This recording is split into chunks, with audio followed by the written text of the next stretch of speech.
Because especially around here, there's a lot of people who have large homes that the loans are not Fannie Freddie because they're over the 729, 750 loan limit, okay?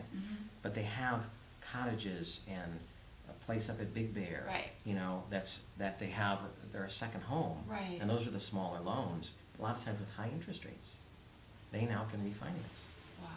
And I know, yeah, and then there's, in the same regard, in a Chapter 13, there's limits on what people can have as far as real property and as far as unsecured debt.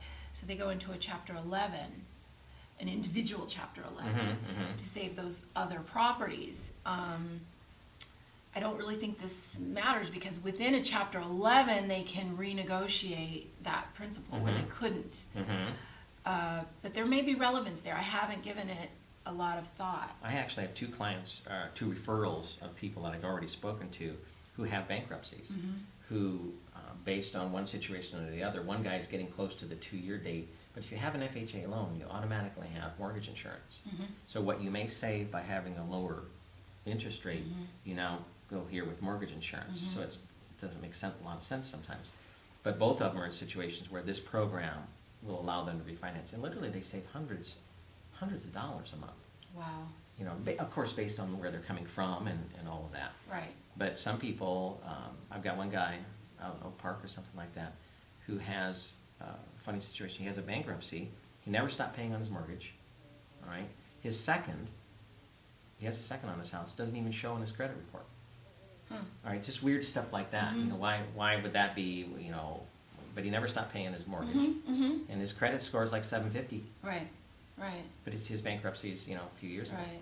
So he's worked his way back. Well, if since this isn't going in till March 2012, Right. what does that mean for you? Like, you don't even have paperwork, or where It does means this start? right now sharing the message that there's, for people who have these hurdles, there's good news, potential good news on the horizon. And there's going to be individual situations that don't fit, but the guidelines are so, and again, the banks are going to come along and they say, the government says you can do this, but we're going to do this. Right. The government's Right. saying you no appraisal, all right, but that could vary by area, Right. all right, where certain lenders may say, hey, California, Gotta you're have going to it. have an appraisal. Yeah. You know, that sort of stuff. But why have an appraisal if the loan to value issue's off the table? Yeah. Well, Right. because the appraisers want their 450. You know what I mean? Yeah. It's like, come on. Yeah. You know, that sort of stuff. So, anyway. I just wanted to say and make sure that you understand that Mike, as a senior loan officer at Augusta, these HARP issues, he does all kinds of loans. So if you're just looking for a house, Oh, sure. give him a call. You don't have to be in bankruptcy. I just wanted to really touch on the overlap. And for those of you considering bankruptcy, be diligent, be proactive. You have options. You just have to not bury your head in the sand. You have to stay positive and get through it, get to the other side, and get to that fresh start. Thanks.